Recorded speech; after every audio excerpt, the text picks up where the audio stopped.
Alléluia. Alléluia. Nous rendons grâce à Dieu pour ce moment.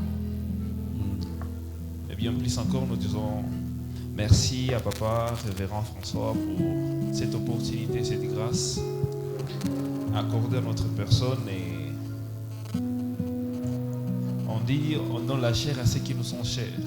Et je dis vraiment merci, merci, merci beaucoup. Amen. Et merci aussi à toute l'église Calvary, Amen. aux pasteurs, aux évangélistes et à toute personne qui sert dans cette église. Que Dieu vous bénisse. Je dis aussi merci à ma femme qui a accepté de m'accompagner. Que Dieu la bénisse. Amen. Père éternel Dieu, nous te rendons grâce et nous te disons merci pour ce moment. Papa, nous laissons ces instants entre tes sentiments, l'atmosphère de ces matins entre tes sentiments. Laisse que Père éternel Dieu, que ta volonté soit faite et non pas la nôtre. Laisse que Père éternel Dieu, que toi seul sois ici et pas nous. Que tu passes au-dedans de moi afin de communiquer le message. Un message précis à quelqu'un, un enseignement précis à quelqu'un. Et je suis sûr et certain, éternel Dieu, que la gloire te reviendra à la fin. Dans le nom de Jésus, nous avons ainsi prié. Amen. Shalom encore. Je vais nous demander d'abord de nous mettre debout pour honorer la parole de Dieu. Colossiens chapitre 3, le verset 2, nous allons lire deux parties et puis nous allons prendre Matthieu 25, le verset 14 jusqu'à 25. La Bible dit ceci dans Colossiens chapitre 3, le verset 2. Affectionnez-vous aux choses d'en haut et non à celles qui sont sur la terre. Amen. Matthieu 25.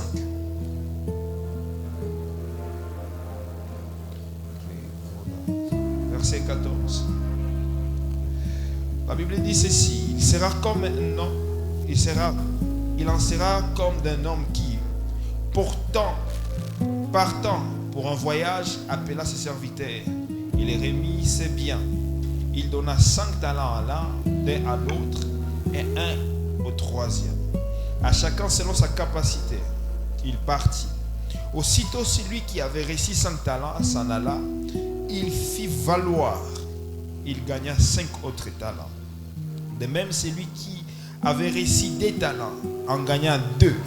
Et celui qui avait reçu qu'un talent alla faire un creux dans la terre, cachant l'argent de son maître. Longtemps après, le maître de ses serviteurs revint. Il leur fit rendre compte. Celui qui avait reçu 5 talents s'approcha et en apporta 5 autres talents. Et il dit: Seigneur, tu m'avais remis 5 et voici j'en ai gagné 5 autres. Son maître lui dit: c'est bien, bon et fidèle serviteur. Tu as été fidèle en peu de choses, je t'ai conféré beaucoup de choses. Je répète bien, beaucoup de choses. Entre dans la joie de ton maître. Celui qui en avait reçu 2 talents s'approchant aussi et lui dit: Seigneur, tu m'as remis 2 talents, voici j'en ai gagné 2 autres. Son maître lui dit: c'est bien, bon et fidèle serviteur. Tu as été fidèle en peu de choses, je t'ai conféré beaucoup. Entre dans la joie de ton maître. C'est lui qui avait reçu 15 talents s'approcha ensuite et dit: je savais que tu es un homme dur, qui moissonne où tu n'as pas semé et tu amasses où tu n'as pas vanné. J'ai eu peur et je suis allé cacher ton talent dans la terre. Voici, prends ce qui est à toi. Voilà. Son maître lui répondit: serviteur méchant et paresseux, tu savais que je moissonne où je n'ai pas semé et j'amasse où je n'ai pas vanné. Il te fallait donc remettre mon argent au banquier, et à mon retour, j'aurai retiré de ce qui est à moi avec un intérêt. Ôte-lui donc les talents et donne-les à celui qui en a 10. Car Car on donnera à celui qui a et il sera en abondance, et à celui qui n'a pas, on ôtera même ce qu'il a. Amen. Est-ce qu'on peut se mettre?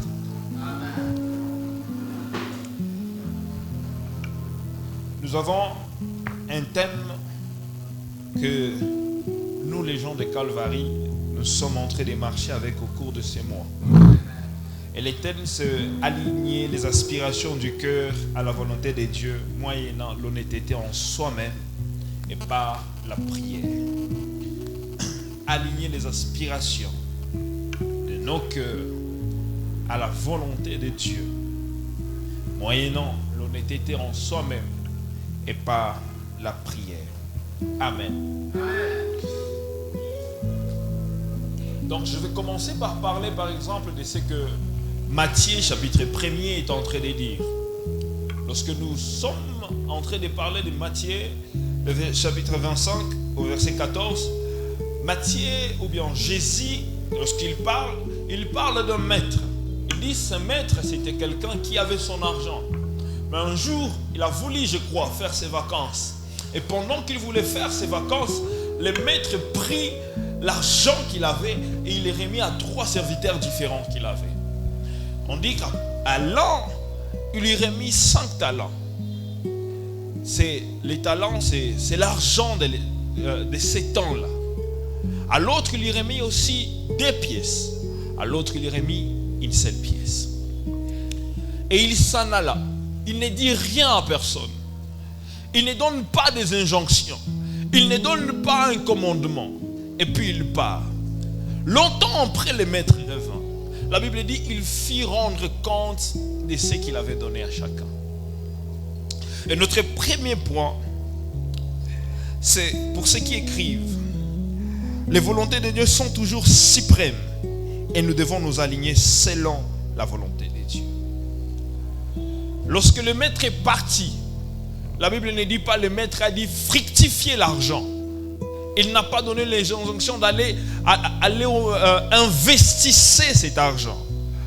Mais eux-mêmes, connaissant que le maître ne peut pas nous donner l'argent simplement pour rien, ils sont partis d'eux-mêmes à aller fructifier l'argent. Il est important lorsque tu es dans la marche avec Dieu de vouloir chercher le pourquoi est-ce que Dieu nous a créés. Pourquoi est-ce que tu es sur terre? Pourquoi est-ce que tu es né dans telle famille? Pourquoi est-ce que tu es de telle ville? Pourquoi est-ce que tu es de telle tribu? Parce que chaque chose que Dieu fait a un objectif, a un but. Dieu ne fait rien au hasard. Et tout ce que Dieu fait, il le fait avec calcul. Il sait que tu es important dans ta famille, c'est pourquoi il t'a placé là-bas. Il sait les faiblesses de ta famille, c'est pourquoi tu es là-bas. Il sait,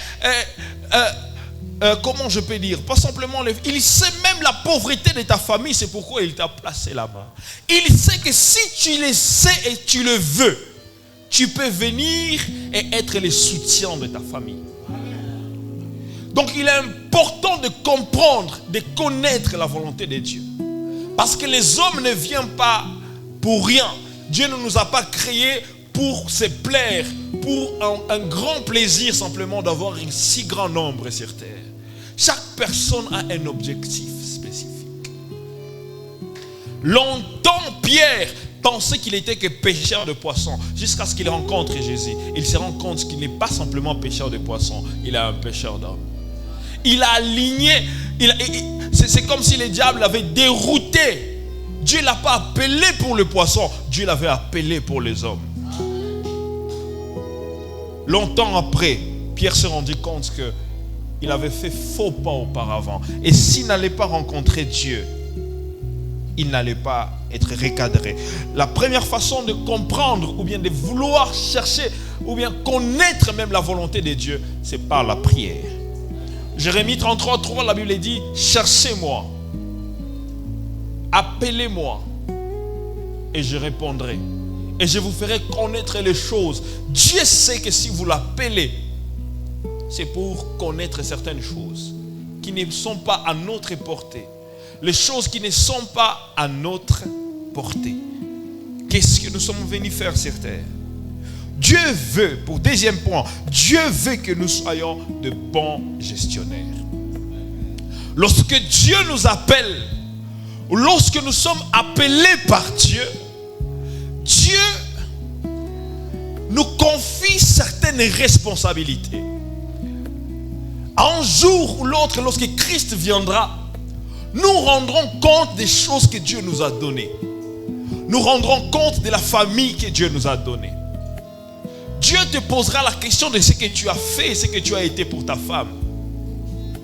Tu rendras compte de ce que tu as été pour ton mari. Tu rendras compte de ce que tu as été pour tes enfants. Lorsque Dieu nous appelle, lorsque Dieu nous envoie dans une famille telle X, c'est pour un objectif précis. Et nous rendrons compte de ce que nous avons fait de l'endroit là où Dieu nous a posé. Nous rendrons compte de ce que nous avons été et de ce que nous avons fait pour la ville de Bukavu. Parce que nous ne sommes pas ici pour rien. Si Dieu le voulait, tu pourrais être au Nigeria peut-être, ou au Maroc, ou en Afrique du Sud. Mais Dieu a voulu que tu sois précisément ici dans la ville de Bukavu.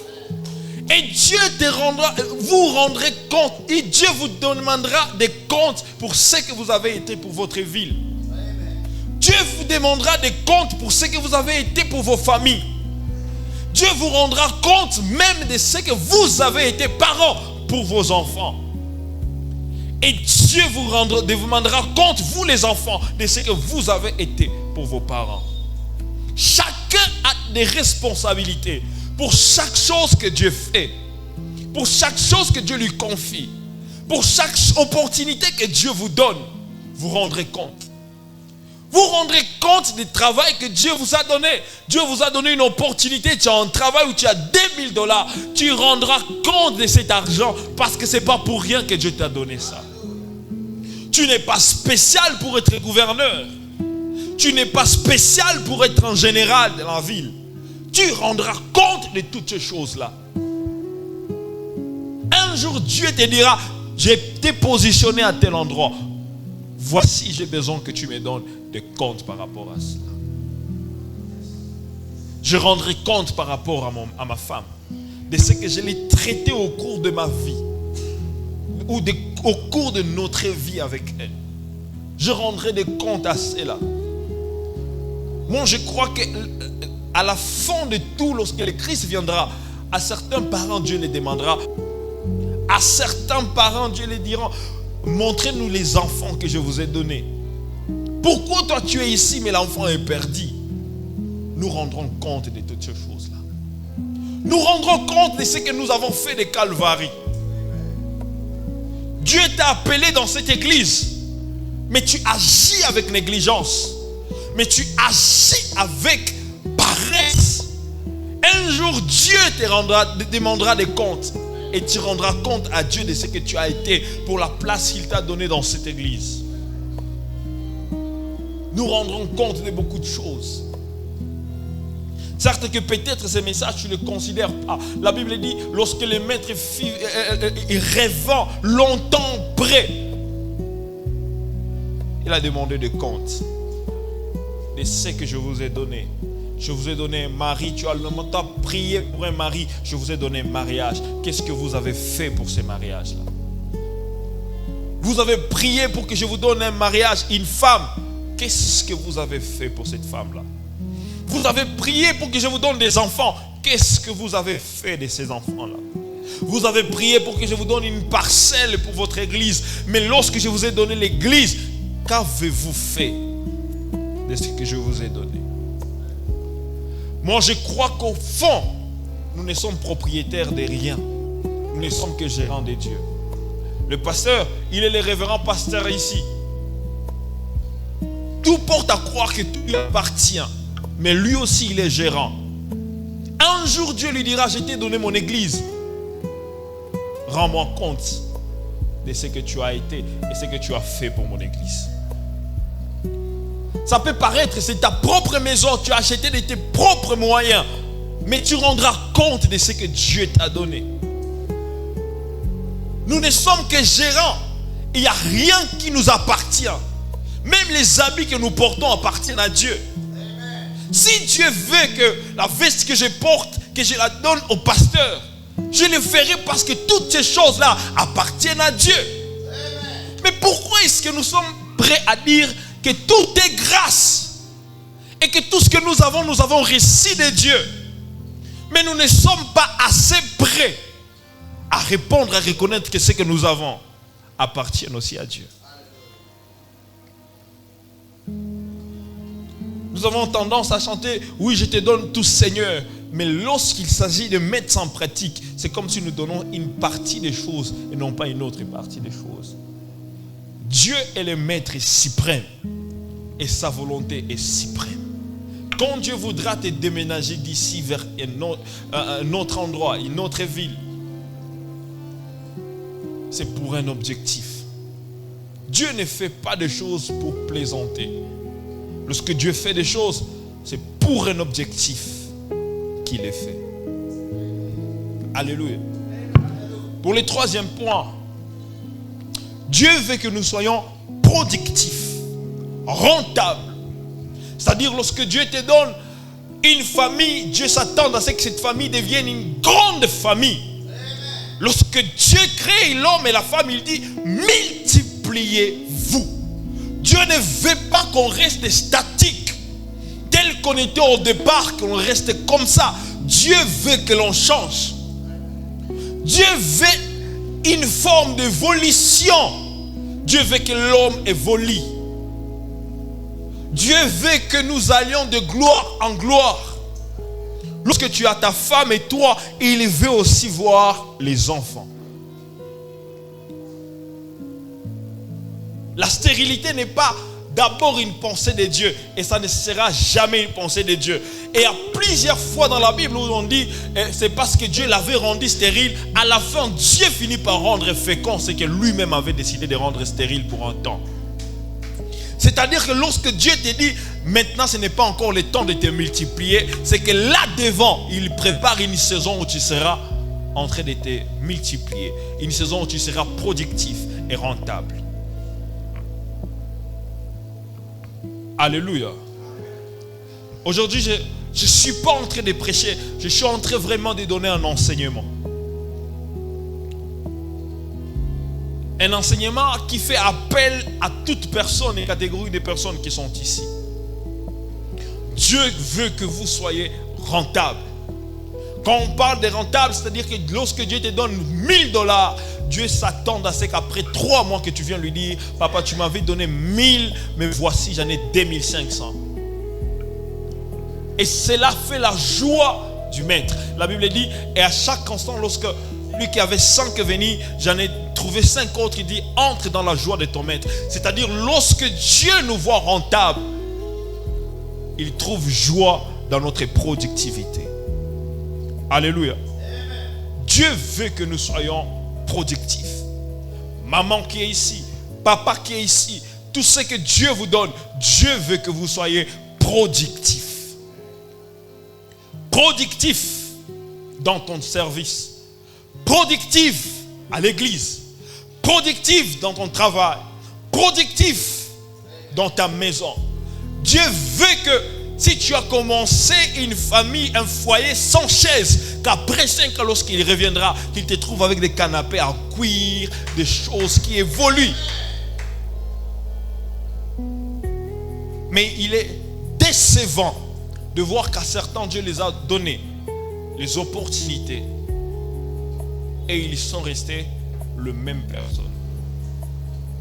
Dieu t'a donné l'opportunité de te marier, mais il n'y a aucun changement. Après 10 ans, tu restes toujours le même enfant, toujours la même personne qu'on aide, toujours quelqu'un qui fatigue l'église, toujours c'est toi qui viens demander au pasteur, je n'ai pas de quoi manger à la maison, je ne sais pas comment payer les loyers. Tu fatigues les gens. Dieu veut que vous soyez productifs, évolutifs. Dieu, c'est un Dieu qui aime les changements des hommes, qui aime l'évolution des hommes. Lorsque Dieu appelle Abraham, il dit, va et je te bénirai, je te multiplierai, je te donnerai une postérité. C'est-à-dire Dieu, c'est un Dieu de généalogie, c'est un Dieu qui sait que tu ne dois pas, ça ne doit pas s'arrêter sur toi, ça doit continuer. Il doit y avoir une continuité. C'est pourquoi, lorsque nous prions, nous brisons la stérilité, parce que Dieu est un Dieu des générations, des généalogies. C'est un Dieu qui peut commencer avec moi, il continue avec mes enfants, et ainsi de suite. Alléluia. Alléluia. Alléluia. Lorsque Christ part, il laisse l'église à 12 personnes. Lorsque le Saint-Esprit descend, les personnes se multiplient. La Bible dit, ce jour-là, Pierre a prêché et ils ont sauvé 3000 personnes. Dieu, c'est un Dieu qui aime la productivité, qui aime les gens qui grandissent, qui évoluent. La Bible dit, plus sont persécutés l'église, plus l'église devenait de plus en plus grande. C'est ça Dieu, et c'est ça même la pensée primaire de Dieu. Dieu veut que nous soyons productifs. Dieu ne veut pas que vous soyez... La Bible dit même, lorsque Dieu parle à Adam, il dit, voici la terre, labourez la terre, cultivez-la. Donnez une rentabilité à cette terre. Donnez de la valeur à cette terre. Tu mangeras par rapport à cette terre, mais cultive la terre. Dieu, c'est un Dieu qui aime les résultats. Dieu, ce n'est pas un Dieu paresseux.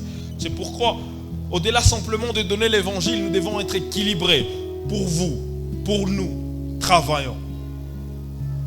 Si aujourd'hui je suis venu à moto ici pour vous prêcher, Dieu pourra aimer si à la prochaine que je vienne avec ma propre voiture. C'est ça Dieu. Et c'est pourquoi même nous cherchons Dieu. Parce que c'est un Dieu qui décante de problèmes et qui donne des solutions à des problèmes. Et lorsque Dieu te donne une gestion, toute forme de gestion a besoin de l'honnêteté. Lorsque papa vous confie son entreprise, papa veut que tu sois honnête dans les chiffres, honnête par rapport au rapport, honnête par rapport à l'évolution de l'entreprise. Dieu veut que vous soyez honnête lorsque vous les cherchez.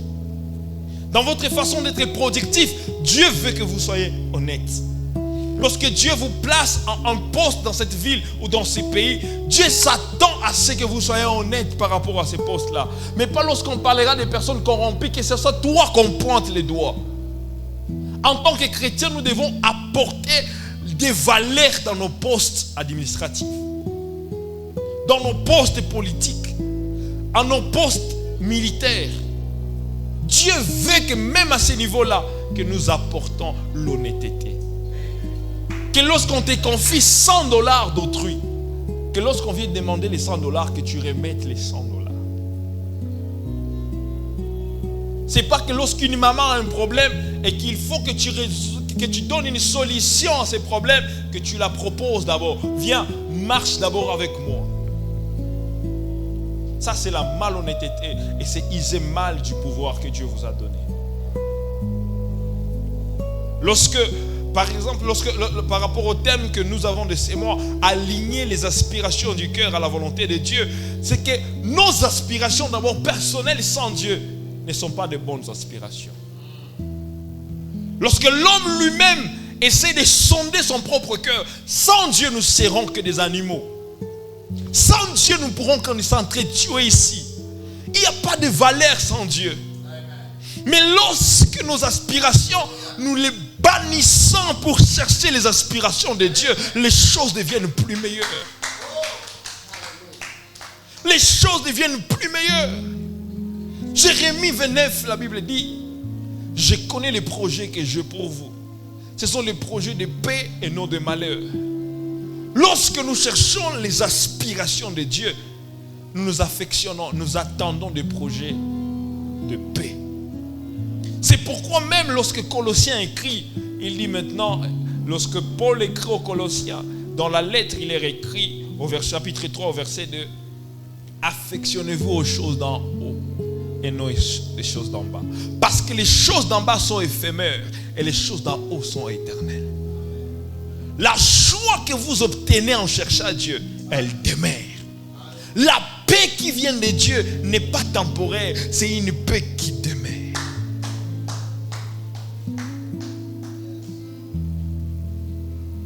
Les aspirations des hommes, ce sont des guerres.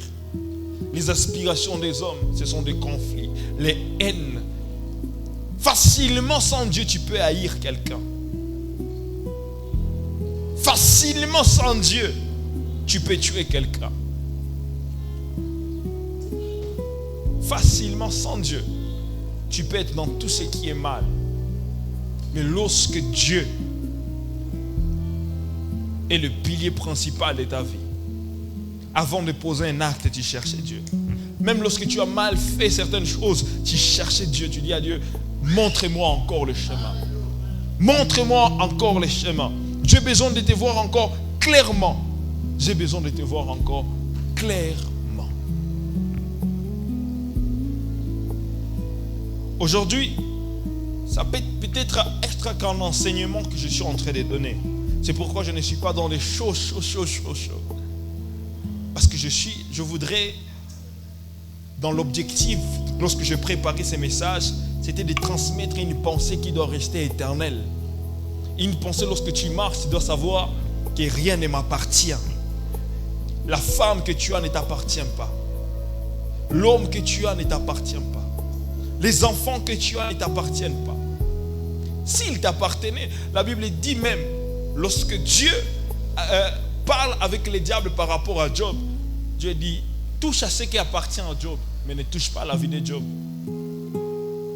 Parce que Dieu savait que même si Job perdait des enfants, ce sont mes enfants.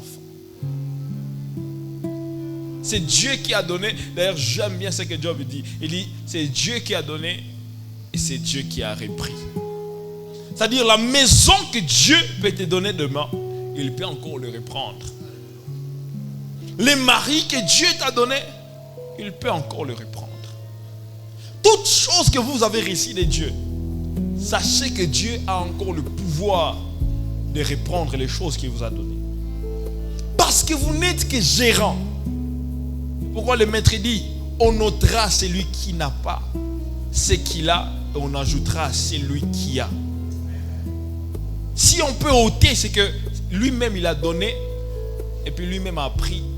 Il a donné ça à monsieur.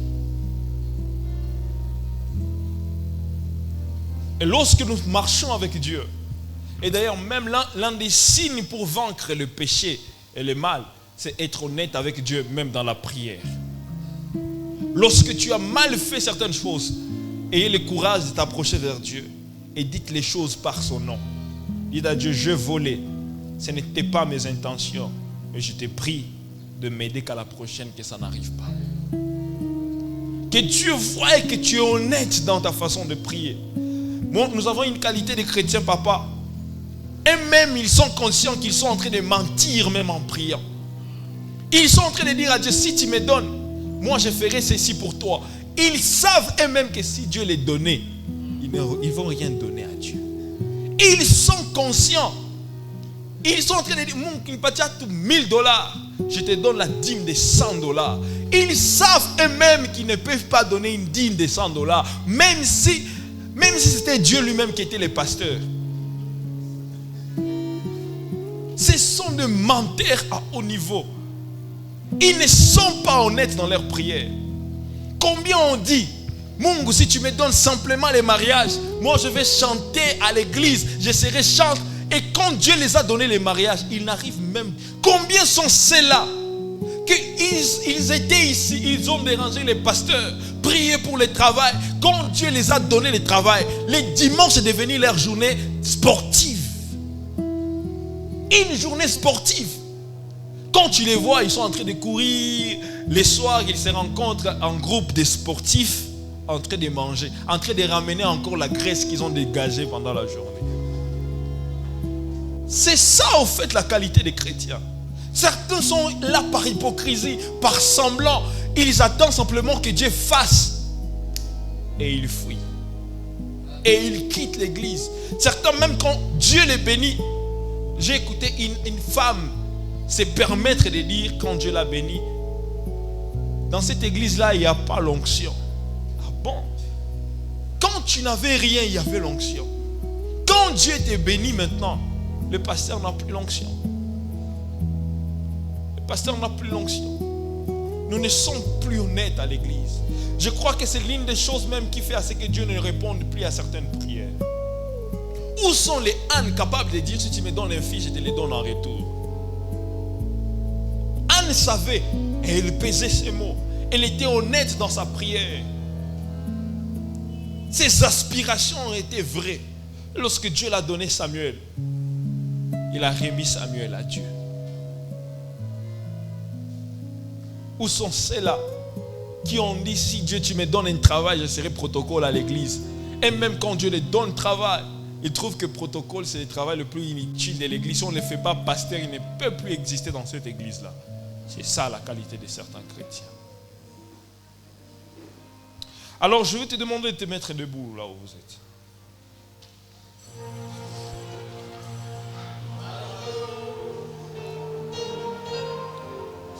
Je voudrais que pendant peu de temps, que tu regardes ton cœur, que tu te dises, est-ce que tu es honnête avec Dieu?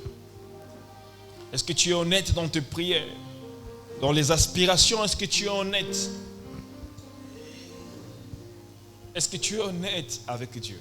Est-ce que ce que tu demandes à Dieu, si Dieu te le donne maintenant, si Dieu te donne maintenant, le travail que tu demandes, le mariage que tu demandes, la qualité de vie que tu veux, est-ce que tu continueras à être fidèle dans son œuvre?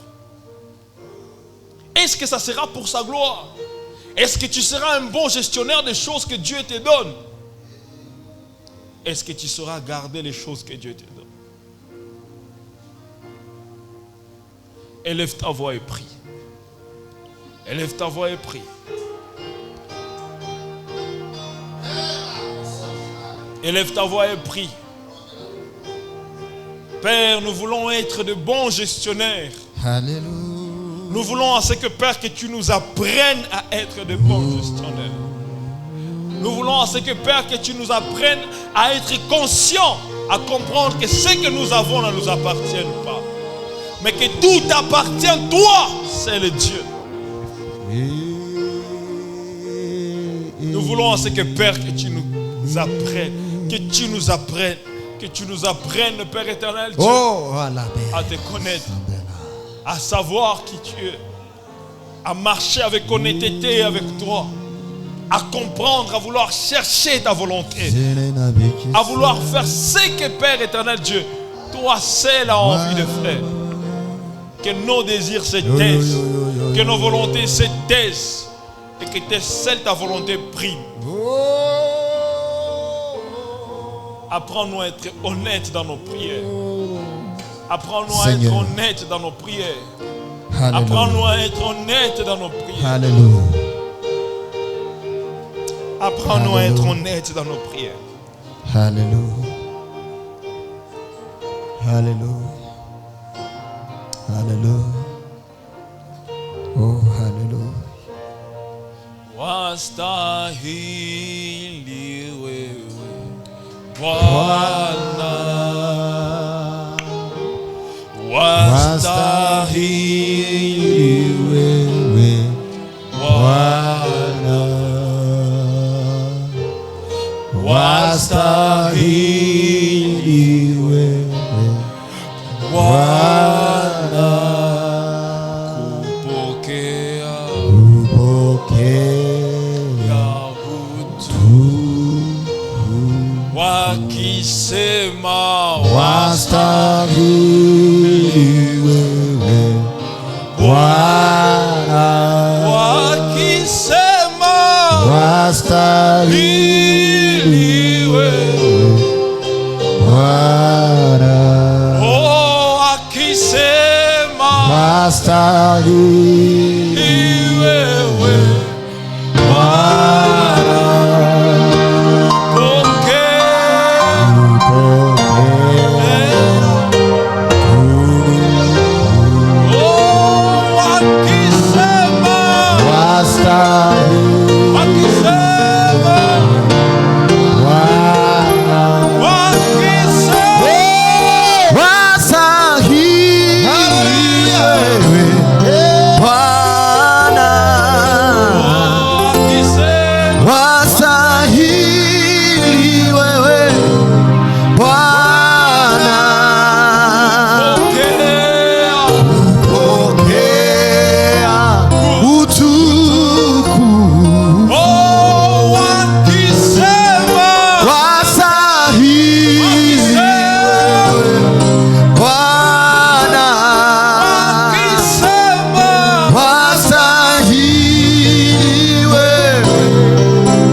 Wanisha sauti yako wame Mungu anastahili. Hakuna mwingine ni Mungu. Hakuna mwingine ni yetu. Tu as sacrifié ton enfant. Oh Seigneur, donnez ton enfant afin que nous soyons de bon voyage, afin que nous soyons de bon voyage, afin que nous soyons la foi.